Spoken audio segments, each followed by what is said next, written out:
Hello everyone, my name is Navneet Kaur and I have secured rank 111 this year in UPSC CSE. My optional was English Literature and I got 276 marks in my optional, and I'm making this video on the request of a lot of English aspirants who wanted to know what was my strategy throughout the I would say examination. So I would go with the strategy paper wise. So let's quickly delve into it. So one thing which most UPSC English aspirants should understand is we have to focus on question number 1 to 5, which is compulsory, because that is something which we cannot control. Rest everything, for example, we can pick and choose the question number, the kind of questions we want to answer, but 1 and 5 is something we have to attempt compulsorily. So that should be prepared very well. So in paper 1, the background texts are very important.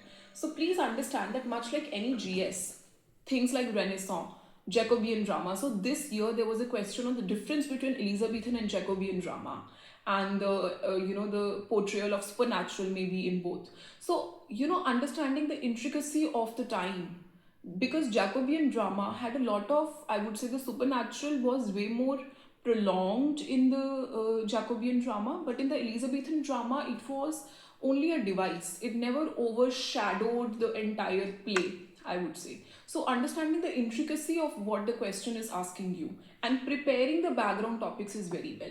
Now, what will be your material in preparing the background? See, material is something that you have to decide for your own self. Unfortunately, English literature does not work like any other optional wherein you have set list of books and set list of sources. You just have the text out there listed in the syllabi. Rest other things you have to manage on your own. And I feel that you should not be very indecisive when it comes to material. Material आप कुछ भी pick कर ले, but you should have good amount of 10 to 15 points on each background topic in paper 1. Now let's come to section A. Now in section A, you need to be a little smart in choosing the questions which you'll be attempting in the paper. Let's say in section 1, I completely left in memoriam. So I just knew that it was about Arthur Hallam. Other than that, I completely left the text because I realized that it is a very vast text. And there is like most of the questions, even though they are very all-encompassing and thematic questions ही वो पूछते हैं, and it is easy to answer them, but I still couldn't relate myself much with the text. So you can skip one text also, it's totally fine, but you have to smartly choose in the paper. You have to choose those questions wherein out of the 3, you know 2 in the best manner possible. So King Lear and Tempest were 2 texts which I did really well. So your strategy should be that you should be thorough with the primary text, and the plays and the poems, they should be read at least 5 to 6 times. And I'm saying that because UPSC has a tendency of asking questions, which really sort of challenge the way you think, and also that really delve deep into what the material is. So the questions won't be, write a short note on grief in memoriam. So the questions will be very deep. So you have to understand the text. So one work is doing the primary text really well. Then let's come to John Donne. John Donne should be attempted well because metaphysicals are relatively simple. So do this well. Milton also I would say is a safe choice to make because there are just 4 cantos, 4 books in Milton. So doing that really well and understanding basically the text is very important. And hence I say that devote more time to the primary text rather than going to the meta text, rather than going to the secondary sources on JSTOR, etc. They might be important, but they are not very important as far as UPSC is concerned, because UPSC questions are very different from university questions. They are way ahead in terms of how they are complex, how there are a lot of undertones in just one question. So understanding that is important. Then comes Alexander Pope. Now a lot of students who are from Delhi University, they should totally go for Alexander Pope because it comes in the DU syllabi also. And you can use your notes from BA to attempt this particular text. It is more than enough. William Wordsworth. Now we all sort of oversimplify Wordsworth and romantics, and this is a tendency I have noticed in a lot of people around me. They think that romantics were nature lovers and that's it. That's the end of the story. But that's not how it is. Wordsworth was a man, a myth, a legend, someone whom I have not been able to decipher till date. And this is me after having gone through this process and gone through the process of reading literature for 5 years. So I would say that Wordsworth is someone you should totally attempt, but Wordsworth should be given enough time. You should understand the ideological underpinnings of what Wordsworth was trying to say, the era in which he was situated, and the epiphanies that he goes through when he sees something beautiful. Because unfortunately, those epiphanies, we don't really undergo those epiphanies, at least not so frequently today, because his era was different, his time was different, the landscape in which he was living was different. So Wordsworth needs a good special focus. You should give at least 10-15 good days to Wordsworth, understanding what he means. And I would say the Cambridge companions to most of these authors are good to go, but the Cambridge companion to Wordsworth, I would say, is the best. Then comes Alfred Tennyson, I'm skipping, but you guys can do it. Prepare broad themes that are asked on it. Then comes Henrik Ibsen. Now, Ibsen is also very important. The idea of feminism, what it means to Ibsen and what it means to the doll's house, that is important. So, you know what it really means to be a doll, being called a squirrel, a little squirrel by your husband, all of these symbols. So, symbolism is one question that comes a lot from Ibsen. So, focusing on high yielding areas in each of these texts. So, first job is to do all the text once. Then you pick up the PYQs, you see what are the themes being asked. Then you go back to your text again. Then you see, okay, here, this particular theme has come, so maybe I'll just jot down so that it becomes my supporting argument in the answer. So it's a good amount of work that you have to do, going in between texts, in between PYQs, and going back to the same text, and then going back to PYQs. This to and fro should happen for section 1, section A. Yeah. Let us come to section B now of paper 1. So here also, now my marks in paper 1 are 133, but I still feel that there is a lot of scope to improve. And I particularly feel in hindsight that I missed out on two important texts, In Memoriam and Tom Jones. I also did not do Tom Jones. I did not even read the book, and I did not even read the summary. So a lot of those questions which were asked on Tom Jones I had to skip, because उसमें वो एक question फिर मुझे attempt करना पड़ता, and मुझे कुछ भी नहीं आता था Tom Jones का. So I would say don't do the mistake, learn from my mistakes. And I think 10-20 marks आपके बढ़ सकते हैं अगर आप सारे text करके जाएंगे. Because sometimes कुछ themes उस text में किसी और text में repeat हो जाती हैं, and maybe the era in which they are situated might be same. So that also is important. Now comes to Jonathan Swift, Gulliver's Travels. Now Gulliver's Travels, understanding misanthropism is very important in Gulliver's Travels. Understanding the metaphor of the journey, the difference between the ancients and the moderns. These are three broad themes in Gulliver's Travels. You should prepare well. Then comes Pride and Prejudice. You have to prepare property relations, marriage relations in Pride and Prejudice. The difference, basically the thematic title. Why is the title Pride and Prejudice, right? And you have to prepare the difference in the characters of Jane and Elizabeth. That you have to prepare. Now comes Charles Dickens' Hard Times. So Hard Times, again, you have to prepare the title here. You have to prepare utilitarianism, philosophies of materialism, utilitarianism, capitalism. Mostly this will get repeated in the exam. George Eliot. Now, Mill on the Floss has to be prepared thoroughly because the text is fat, the book is fat, it is very lengthy, and there might be good amount of in-depth questions asked from it. And if an in-depth question is asked, you might get stuck if you have not read the book at least 2-3 times, right? So इसको अच्छे से prepare करके जाना. फिर आता है test of the Yerba-Wills. Now main question will be free will and tragedy, and the notion of tragedy which is pertinent to Thomas Hardy, because Hardy's vision of tragedy is very different from Shakespeare's vision of tragedy, and it is very different from, let's say, any other novelist, whose vision of tragedy is different. And Hardy was a big tragic writer.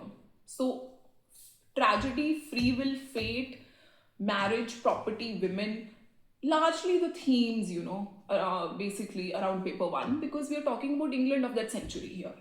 Then comes the last text, Mark Twain, The Adventures of Huckleberry Finn. Now, this is a text which seems very simple, but I feel that this is a text due to which a lot of the marks get reduced. And even though I attempted one question this time on Huckleberry Finn, I think I scored less in section B because of this very reason, that sometimes those fleeting moments in the text, which we should be able to identify as a reader, we miss them out because we're not able to situate ourselves in that era. It is really hard for us as readers to really understand that era in which the book was written or what the characters were going through, but we have to try our best. So I would say that section B you can score well only if you have sort of situated yourself in the context of the book and understood what the text is trying to say. So this was largely my strategy for paper 1. I think paper 1 is a very conventional paper, and I would say that even though it seems easy, it is tough to score well in paper 1 as compared to paper 2. So we will move forward now to paper 2.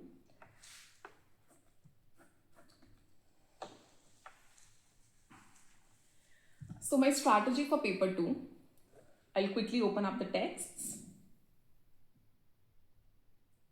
Right. Now in paper 2 also, we have to focus on the thematic background topics really well. Understanding what is modernism, understanding what is what you call it,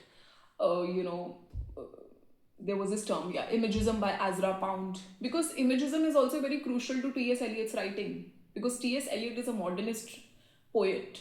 So understanding the thematic undertones of all these modernist writers is very important. So background is very important in both papers. Now comes to poems. Now poems section, it should be given 70% of the focus in paper 2. Unfortunately, we sort of do not do that. But you pick up William Butler Yeats, you will realize that he's not easy to comprehend or he's not easy to understand, because most of the modernists are very opaque. So give a good amount of, especially the ones who have luxury of time, give a good amount of 10 days to Yeats. You won't regret it, because questions will come. And if questions come, you'll be able to tackle them easily, right? So this has to be done. Then comes Eliot. Eliot, fairly easy to understand. He has obviously allusionary references in his poems. He has a lot of intertextual metaphors and references that he uses, but fairly easy to understand. So you can give a good amount of 4-5 days to him. Then comes Auden. Auden, again, hard to understand.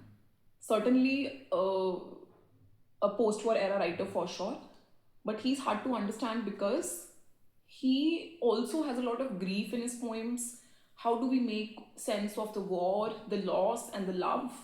So give a good amount of 10 days to Auden as well. Osborne also, because he's the angry generation writer. You won't be able to understand, why this man, Elizon's husband, in the play is acting like that. It feels very weird. There is almost a sort of, I wouldn't say magical realism, but you will feel that the world is, like the wife is flirting with someone else in front of the husband, and then there's cuckolding also. So you won't be able to understand the context. So looking at the text from the context in which the author was placed in, that becomes important. Beckett, again. Beckett, Waiting for Godot is a very hard play, because a play has no action, but all the action lies in no action. So that is also important. Larkin and Ramanujan, I would say, are very enjoyable reads. And in Larkin, just understanding what is movement poet. Where does the movement lie in movement poems? That theme has to be prepared well. Ramanujan, very easy to understand. A very, very, I would say, lovely writer. And his poems are also easy to understand from the Indian context, because most of the things that he talks about, we would have gone through. So this is, I would say, paper 2. 70-80% of the focus should be on section A in paper 2. Now comes section B. Now in section B, I did not leave any text, but I left a house for Mr. Biswas towards the end, because I realized it's a very fat book. And following the theme becomes very hard. Following the movement from the spring whale to this house, to the Hanuman's house, to this. It is a very tough journey. A lot of readers will feel bored for sure. But there were a lot of, there will be questions every year on a house for Mr. Biswas. So the task is totally on you. whether you want to do it or whether you don't want to do it, right? Now comes Lord Jim. Again, a very, I would say, not a tough, but a very complex read. And we might think that we have understood the text fully, but it's really hard for us to think like Lord Jim because he was a sailor, placed in a different era, placed in a tropical forest, tropical jungle, going through a sense of, I don't know, identity fragility, fragmentation. So you have to give your all to Lord Jim, but if you give it your all, you will be rewarded well. Portrait of the Artist as Young Man, Joyce is amazing, very simple read, linear read, unlike Finnegan's Wake of Joyce. So give good focus to, I would say, Lord Jim, Portrait of the Artist as a Young Man. Sons and Lovers, again a very linear read. Please give enough focus to it because Oedipus complex, this complex, that complex, it will get repeated in the exam every year. A Passage to India, simple read. Mrs. Dalloway, written in stream of consciousness but slightly thin book, easy to read. So focus on Lord Jim, Portrait of the Artist, Sons and Lovers, A Passage, Mrs. Dalloway, Kanthapura. You can skip A House for Mr. Biswas, but I would say that to score more than 150, which I have not scored, and in hindsight I think that that's a blunder that anyone should be doing, not reading a text. So please do read all the text, especially if you have luxury of time. So this was largely my strategy. My strategy was reading the same, I would summarize. So it was reading the same text at least 3-4 times, seeing the themes that are repeated, having enough supporting references from the primary text for any question, understanding the text thoroughly. Once I have done that, then I read few secondary materials, but I'll be very honest, I did not do a lot of secondary material. Most of my notes were made out of my own understanding of the text. So I would urge everyone to go through that process themselves. And I would also say that relying on someone else's notes is not a very healthy thing to do, especially for English literature, wherein I would say that the professors would be interested in knowing what is your thought process while reading the text. So I would say develop your own understanding of the text because it will help you think in the exam as well. This was largely, I would say, the preparation.